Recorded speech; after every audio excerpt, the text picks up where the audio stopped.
આજથી ઉમેદવારી ફોર્મ ભરવાની શરૂઆત થતાં જ જિલ્લા કલેક્ટરાલય ધમધમતો થઈ ગયો હતો। ગુજરાત સાથે વડોદરા લોકસભા બેઠકનું આજે જાહેરનામું જાહેર થયું હતું। જાહેરનામા સાથે જ ઉમેદવારી ફોર્મ લેવા તથા ભરવાની શરૂઆત થઈ ગઈ હતી। જોકે ઉમેદવારી ફોર્મ ભરવાની ગતિમાં 2-3 દિવસ બાદ વધારો થશે। જોકે ઉમેદવારી ફોર્મ વિતરણની શરૂઆત સાથે જિલ્લા કલેક્ટર કચેરી ધમધમી ઉઠી હતી।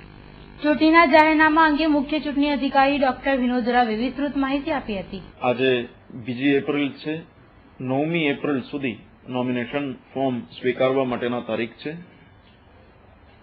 વચ્ચે રવિવાર જે આવે છે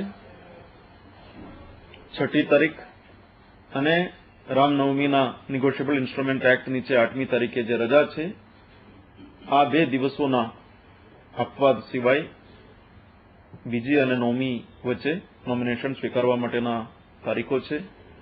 10મી તારીખે 11 વાગે આ જ ઓફિસમાં, આ જ ચેમ્બરમાં તમામ નોમિનેશન ફોર્મોના સ્ક્રુટિનીના કાર્યવાહી કરવામાં આવશે અને સ્ક્રુટિનીની કાર્યવાહી પછી 11 તારીખે ફાઇનલ કેન્ડિડેટ્સની યાદી તૈયાર થશે।